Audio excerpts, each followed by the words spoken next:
पाटील यांच्याकडे पाहिलं जातंय, परंतु आज एवढी विनंती करायची आहे, आज गरीबाची गावातील जे रहिवासी इथं असतील आणि माझा आवाज कुठेपर्यंत जाईल आणि हा व्हिडिओ तुम्ही कुठेपर्यंत शेअर कराल ही देखील आतुरतेने वाटच पाहावं लागणार आहे. आणि या 17 ते 18 गावामधील सरपंच, उपसरपंच, सोसायटीचे चेअरमन, व्हाईस चेअरमन, विविध क्षेत्रातले पदाधिकारी असतील, यांना एक नम्रतेची विनंती आहे, हात जोडून विनंती आहे की आनंदराव पाटलाची शेवटची निवडणूक आहे. कारण ह्या गरीबाची गटामध्ये सर्वसाधारण पुरुष हे उमेदवार असताना देखील काही वरच्या राजकीय लेवलच्या हालचाली होऊन या ठिकाणी कधी न फिरलेले उमेदवार या मैदानात दिलेले आहेत. परंतु सर्व मतदारांना मी विनंती करतो, कामाचा माणूस कोण आहे, लुटारू माणूस कोण आहे याचा तुम्ही बारीक सारीक विचार करणं गरजेचं आहे. 8 वर्ष झालं निवडणूक नव्हती, 8 वर्षानंतर आज आपल्याला निवडणुकीमध्ये उभारता येते. आम्ही आनंदराव पाटील उभारलेले आहे. आज आम्ही जवळजवळ 4 ते 5 दिवस पाहतोय. ज्यावेळी प्रचाराची सुरुवात झाली, आपल्या मंदिरातून सुरुवात झाली, आनंदराव पाटलाचं दुःख आम्हाला सावरता आलेलं नाहीये, दुःख आम्हाला शेअर करता आलेलं नाहीये. आणि त्यातूनही मोठा डोंगर आपल्या सांगली जिल्हा असेल किंवा महाराष्ट्र असेल, आपल्या महाराष्ट्राचे मुख्यमंत्री विमान ऍक्सिडेंटमध्ये ते मरण पावले गेले. आज घरी जर तुम्हाला भावपूर्ण श्रद्धांजली द्यायचं असेल तर घड्याळ चिन्हावरती तुम्हाला बटन दाबल्याशिवाय भावपूर्ण श्रद्धांजली अजितदादाला मिळणार नाही. आम्ही सर्वांना विनंती करतोय, जर तुम्ही अजितदादा यांना भावपूर्ण श्रद्धांजली देणार असेल तर तुम्हाला घड्याळ चिन्हावरती बटन दाबावं लागेल. जर तुम्ही दाबणार असेल आणि जे दाबणार आहे त्याने हात वर करा, हात वर करा. कॅमेरामॅन कोण टीव्ही चॅनल मध्ये असतील तर जरा कॅमेरा फिरवा, सगळीकडे फिरवा. पहा, एवढा भरगोच असं आनंदराव पाटलांना आशीर्वाद देण्यासाठी गरीबाची जनता या ठिकाणी दाखल झाले. सर्व गावातून आलेले सर्व परप्रेमी मतदार बंधू भगिनींचं आनंदराव पाटील सांगता सभामध्ये परत स्वागत करतोय. आणि मी मोजकच बोलून जास्त काय बोलणार नाही, मी काय फार मोठा कार्यकर्ता नाही, परंतु साथ कुणाला द्यायची आणि साथ कुणाची सोडायची हा चांगलाच कमी वयामध्ये माझा अनुभव झालाय. मित्रांनो, आम्ही देखील युट्यूब, इन्स्टा, व्हॉट्सअप, फेसबुक वरती बऱ्याच जणांचे व्हिडिओ पाहतोय, बऱ्याच जणांची भाषणं पाहतोय, परंतु आज वेगवेगळ्या माध्यमातून ज्या स्पीकरच्या गाड्या दररोज इकडून तिकडून फिरत होत्या, परंतु असं वाटत होतं की जिल्हा परिषदेची निवडणूक आहे का आमदारकीची निवडणूक आहे. कारण जिल्हा परिषदेच्या उमेदवाराचं काय काम असतं ते काम आपल्याला स्पीकर वरती दाखवण्याऐवजी आमदार काय करणार आहे हे काम त्या स्पीकरच्या गाडीने दाखवलंय. तर आपण हे समजून घेतलं पाहिजे की जिल्हा परिषद उमेदवार निवडून आल्यानंतर त्या उमेदवाराचं जिल्हा परिषद सभागृहामध्ये काय काम आहे याचा अभ्यास तरुण पोरांनी करणं गरजेचं आहे. एमआयडीसी आणतो, हे करतो, ते करतो, जरूर बोला, पण ही आमदारांची कामं आहेत, ही जिल्हा परिषदेच्या उमेदवाराची कामं नाही. तुम्ही मतदारांची दिशाभूल करू नका.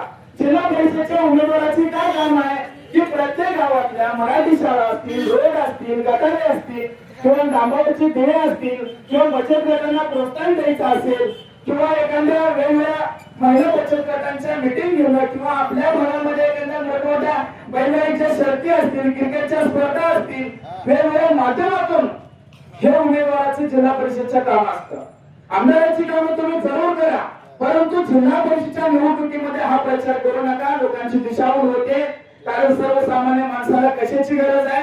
आज जो माणूस इथं खमक्या नेतृत्व करणारा गरीबांची गावातून उदयास येतोय त्यांची कामं आपण आपल्या माध्यमातून कशा प्रकारे करून घ्यायचे. तर कुणाचा रेशन कार्डचा प्रॉब्लेम आहे, पॅन कार्डचा प्रॉब्लेम आहे, आधार कार्डचा प्रॉब्लेम आहे किंवा वेगवेगळ्या वाड्यावस्तीवरती जाणारा रोड नाही, स्वच्छ पाणी मिळत नाही, गटारीचं पाणी पास होत नाहीये, या अशा गोष्टी जिल्हा परिषदेच्या उमेदवाराची कामं असतात. आणि हे काम फक्त आनंदराव पाटील करू शकतात, हा आमचा आत्मविश्वास आहे. आज आनंदराव पाटलांनी इतिहासात काय केलं ते बघण्याऐवजी जिल्हा परिषद मध्ये कशा प्रकारे ते भूमिका मांडणार आहे यांचा आवाज तुम्ही वेगवेगळ्या माध्यमातून ऐकलाय, वेगवेगळ्या भाषणातून ऐकलाय. आज ज्याला माईकमध्ये बोलता येत नाही त्याला जर तुम्ही निवडून दिलं तर या गरीबाची गटाचा विकास होणार नाही. आणि ज्यांना या भागामध्ये, ज्यांना या गरीबाची गटामध्ये खायचा अनुभव आहे त्याला परत एकदा जर तुम्ही खायला चान्स दिला तर गरीब बच्चीची माती झाल्याशिवाय राहणार नाहीये. आणि हे सत्य आहे मित्रांनो, ही परिस्थिती तुम्हाला दिसते, डोळ्यासमोर दिसते. जुन्या माणसाला जर तुम्ही एखाद्याला जाऊन विचारलं काय जिल्हा परिषदेच्या उमेदवारांनी गेल्या 8 वर्षात काय केलं, हे मी सांगणार नाही. माझा अनुभव कमी आहे, माझं वय कमी आहे, पण जुनी माणसं युट्यूबच्या माध्यमातून, फेसबुकच्या माध्यमातून आम्ही पाहिलं. आणि तुम्हाला एक कळकळीची विनंती आहे, आज ह्या गावामध्ये जे सरपंच आहेत त्यांना देखील मी विनंती करतो, मैदानात थोडं ढिलं सोडा. काय मैदानात थोडं ढिलं सोडा. गरीबची गटात प्रत्येक घरात आवाज गेलेला आमदार पाटलांचा, आणि गरीबची गटामध्ये उमेदवार निवडून जर आणायचा असेल तर घरातल्या माणसांनाच तुम्हाला मदत करावी लागणार.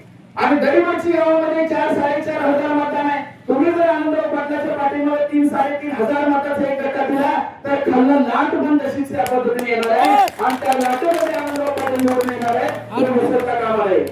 काही जणांच्या बालिशमुखीप्रमाणे आपण तर्कवितर्क करतो. गेल्या 8 वर्षामध्ये दुरंगी झाली होती, ह्यावेळेला चौरंगी असणारे सर्व उमेदवार ही सत्तेमध्येच आहेत. परंतु सत्तेमध्ये राहून सत्तेमध्ये आवाज उठवणारा माणूस आपल्याला पाहिजे असेल तर आनंदराव पाटील. मित्रांनो, परत एकदा मी विनंती करतो, इथं तरुण मुलं आहेत. आज तुम्ही घरी संध्याकाळी जाणं गरजेचं आहे. आई वडिलांना सर्व गोष्टी समजून सांगणं गरजेचं आहे. मतदार कसा असावा, उमेदवार कसा असावा, जिल्हा परिषदेच्या सभागृहामध्ये बोलणारा कसा असावा, आमदार खासदाराच्या हातापाया पडून गरीबची गटात कामं आणणार असावा, आपलं हातरून पांघरून घेऊन जिल्हा परिषद मंत्रालय तिथं जाऊन झोपणारा असावा, गरीबची गटासाठी झटणारा उमेदवार पाहिजे. आज मित्रांनो, आपण घातलेला पैसा असतो इलेक्शन मध्ये काढण्याची जी पद्धत जर एखाद्या उमेदवाराला अनुभव असेल तर गरीबची गटाची माती होणार आहे. ओके. जर तुम्हाला जनावरांच्या चारा अडचणी येतात, दुष्काळामध्ये पाण्याच्या टँकरची गरज असते, त्यावेळेला आम्ही आनंदराव पाटलाचे अनेक व्हिडिओ या युट्यूबच्या माध्यमातून बघितले. असं तुम्ही कोणाचं बघितलं का? अनुभव सांगतो मी, एका जिल्हा परिषदच्या उमेदवाराला आमच्या गावात क्रिकेटच्या स्पर्धा भरवायच्या होत्या, 3ऱ्या क्रमांकाचं बक्षीस मागितलं मी 3000 रुपये. आज उमेदवारांना त्यांनी एका मतासाठी 3,000 रुपये वाटायला लागले, पण जालना फोटोमध्ये त्यांनी 3000 बक्षीस देऊ शकले नाही. काम करायची गोष्ट गेल्या महिन्यातले या ठिकाणी जालन्यापूरचे काही ग्रामस्थ आहेत. आम्ही सहज आनंदराव पाटलाला फोन केला, साहेब गेल्या महिन्यामध्ये तुम्हाला फोन आम्ही केला होता, साहेबांनी आम्हाला 11,000 रुपयाचे क्रिकेटचे किट दिलं. अनेक ठिकाणी टुर्नामेंट आम्हाला त्यांनी स्वतः प्रवेश फी टी-शर्ट घेऊन आम्हाला टुर्नामेंट खेळासाठी पाठवले. मग आपल्या गटातल्या माणसाला जर तुम्ही समजून घेत नसाल, आपल्या गटातला उमेदवार काय करतो ह्याचा जर तुम्हाला अभ्यास घेत नसाल, परत एकदा तुम्हाला जसं पाठीमागे तसं पुढं या 8 वर्ष 5 वर्ष राहावंच लागणार आहे. आज सत्ता येते, सत्ता जाते मित्रांनो.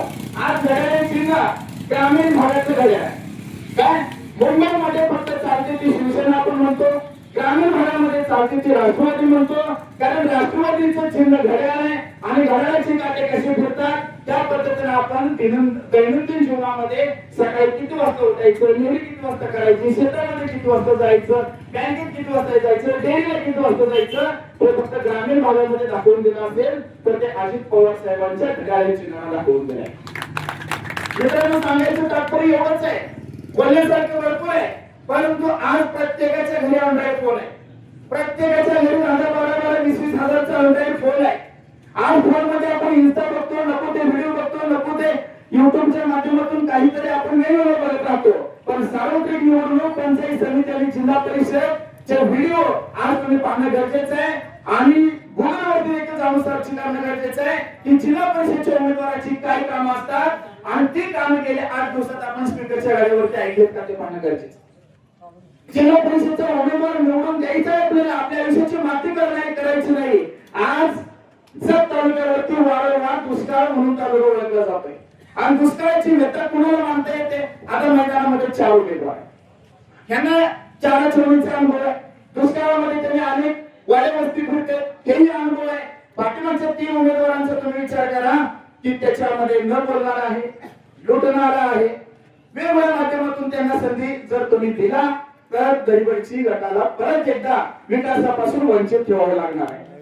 विद्यार्थी पालकांना मी विनंती करतो, मतदारांना विनंती करतो, आठवण म्हणून सांगतो की आनंदराव पाटील मैदानात आहे. सहजासहजी विजय तर होणार नाही आम्हाला माहिती आहे, पण त्यावरच एक वाक्य आठवलं की one who wins without problem it is just victory, but one who wins with lots of problem that is the history.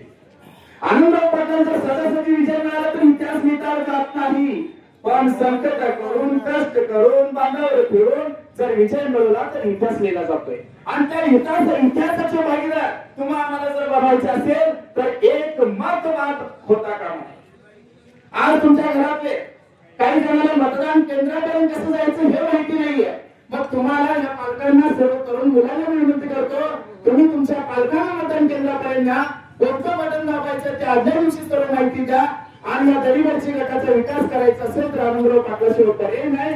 एवढं या वाच्या माध्यमातून मी सांगतो आणि मी काय फार लांबचं नाही, मी जालन्यात खुर्दचाच आहे। आम्हाला रोज दलित मध्ये यायचं असतं आणि दलित मध्ये आम्ही येत जात असतो, आम्हाला नमस्कार केला जातो, चहा पाजला जातो, ह्या गोष्टी आम्ही विसरून चालत नाही आणि आम्ही पहिल्यांदा भूमिपुत्र बघतो। आम्ही पालकांना विनंती करतो, आम्ही श्रीमंत तांबे यांचे कट्टर कार्यकर्ते होतो, परंतु तांबे साहेबांचं काम देखील चांगलं होतं। त्यांना तिकीट शेवटच्या 10 मिनिटांमध्ये डावललं गेला आणि आनंदराव पाटील साहेबांना आम्ही सांगितलं होतं, तांबे साहेब जर मैदानात असतील तर त्यांच्या पाठीमागे आम्ही गंभीरपणे उभं राहू आणि हा शब्द आम्ही गेल्या महिन्यात आनंदराव पाटीलला दिला होता आणि योगायोगाने तांबे साहेब मैदानातून बाहेर गेले आणि आनंदराव पाटलाला शब्द दिलेला आम्ही वचन म्हणून तो शब्द पाळलाय। मित्रांनो, माझी उमेदवारी होती पंचायत समिती दरिवडची गटातून, एक चर्चेत उमेदवार राहावं म्हणून मी धाडस केलं होतं, परंतु आर्थिक बजेट आर्थिक परिस्थिती माणसात न गेल्यामुळं त्या आनंदराव पाटलाला शब्द दिला होता एक आमची ताकद पूर्ण फुलाची पात्र म्हणून मिळावी, म्हणून आम्ही पाऊल मागे घेतलं आणि आनंदराव पाटलासाठी आम्ही जालन्यावर फिरून वर्वे करण्याचा प्रयत्न करतो। आम्ही मुळात भाजप जालन्यामधून मुक्त करण्याचा देखील आम्ही प्रयत्न चालू आहे आणि ते 4 वाजेपर्यंत उद्या समजेलच। त्यामुळे ज्या पद्धतीने जालन्याची मतदार तुमच्या पाठीमागे उभा आहेत आनंदराव साहेब, तसेच दरिवडची मधील देखील मतदार तुम्ही जर 80-90% पर्यंत जर मतदार साहेबांना दिला तर तुम्हाला याच ठिकाणी गुलाल टाकायला जावं मिळणार। अजून सांगण्यासारखं भरपूर आहे, ज्यावेळी वेळ येईल त्यावेळेला आपण सगळ्या गोष्टी शेअर करत आहोत। मी स्वतः दरेश्वर चौगुले उर्फ डीएस चौगुले, गाव जालन्यावर खुर्दा इथून या ठिकाणी आलोय आणि या अशा ठिकाणी माझ्यासारख्या छोट्या कार्यकर्त्याला बोलण्याची संधी दिल्याबद्दल मी खूप खूप आभारी आहे। ताज्या बातम्यांसाठी पाहत रहा संघर्ष माझा जत।